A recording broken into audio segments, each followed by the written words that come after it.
What's up everybody, Frank Valkyria, welcome to the channel. How you guys doing? Let me know as always. Before we go check also my cover of Have Yourself a Merry Little Christmas. I made it for you. Yes, for you. I don't look angry, it's just my face. Anyway, we gotta talk about this. Since the trial it's over, so on and so forth, I haven't seen a lot of, let's say, media coverage that just stated what was necessary. And finally, I found that article in Fox News here. Whether or not you like Fox, it's your choice. I just like the article in regard of Johnny Depp and Amber H. And I'll tell you why. Amber Heard settlement enshrines Johnny Depp victory, experts say. And the expert happened to be criminal attorney Tim Parlatore, right there. Parlatore, which means a speaker in Italian. I like that. I like that parlatore. Parlatore is saying the right thing. This enshrines his win. She's solidifying his victory. And I really like that because the media in general is trying to spin this in another way. Again, a little bit towards being positive for Amber H, you know, that this is nothing has happened. Now she settled because she wants to be free. And you see also the usual stand on Twitter, which they're ranting about delusion of her basically being a winner out of this, which in fact it's not. If anything, it's just proving the point that she was guilty. Again, this is an opinion, and also the fact that she doesn't live in the country, that also in a way somehow shows that she was afraid of repercussions, but legal repercussions, or for maybe being sued or pursuing, having to go through with those other lawsuits, which to my understanding, they're still going on. So I was checking here this tweet of the real Laura B, which is absolutely one of the best journalists covering everything Johnny Depp, Amber H, with breakthrough of legal papers. So in case you're not subscribed, you should go definitely check it out. The real Laura B, absolutely legit. And I learn always something new to bring to you guys.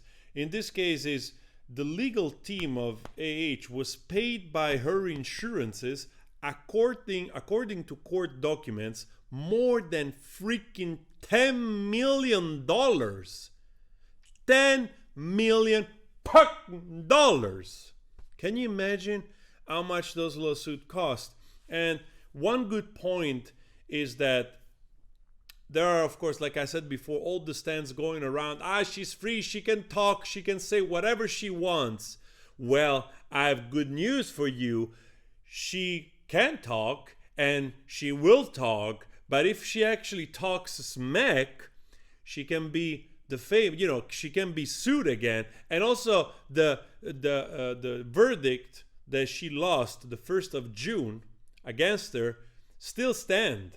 So the only difference is that, like also they're pointing out here, is that who is going to pay her? There is no insurance that is going to probably carry on another lawsuit for Amber H. So I think most likely she will lay low. And matter of fact, I've noticed immediately something that immediately jumped out to me, which was, it is already 2 days ago after this whole settlement, right? Almost the same day, and you already have People magazine posting an article all about Amber H's daughter. Who cares? Why is this article out in the first place? And then you realize, that this is another PR. This is more PR. This is fresh, new PR, immediately to do that image correction. And what do? Well, let's use the image of the mother.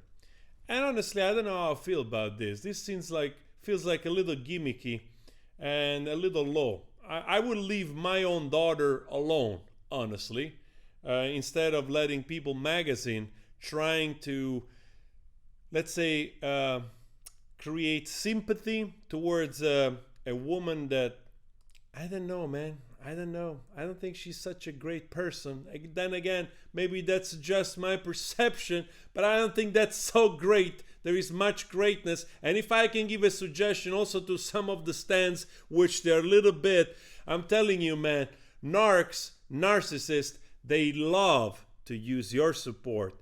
They love to use your money. They love to use your voice when they need it.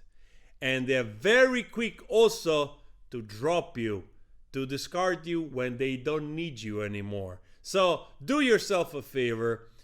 If anything, take an example for what you have learned from this trial. If you have learned something about cluster B personalities, the red flags about a narcissist that you can actually use in your life, if you're not a narcissist yourself, most likely.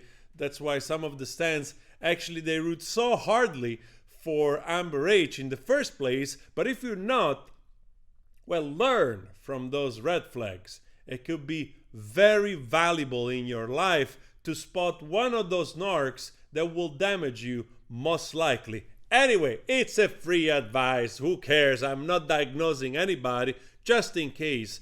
And another good news on another tone here. Pirates of the Caribbean producer says he would love to see Johnny Depp return to the franchise.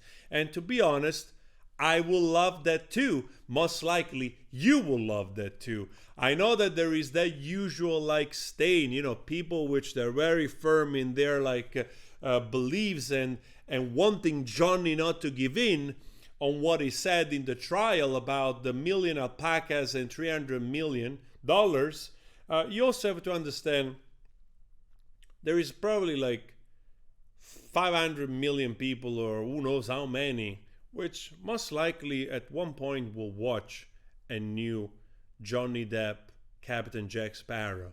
That character has a huge legacy, and if I may suggest something, this whole thing that happened with his ex-wife, which destroyed him, destroyed his career, destroyed the possibility of having a Pirate 6. Let's not forget that. She's so adamant in oh, my career, I can speak. She didn't shut up for 7 years, 6 years. She's still not shutting up. Already publishing articles about her daughter. Immediately, bang, like appearing out of the blue. But the real damage was Johnny Depp, and you know that. You know that he was damaged and he lost everything. And to his own admission, I think, he didn't manage to, he said somewhere, I paraphrase him, he didn't have the chance to give Jack Sparrow a real send-off. So honestly, with a good script, I would love to see a good send-off to Captain Jack Sparrow.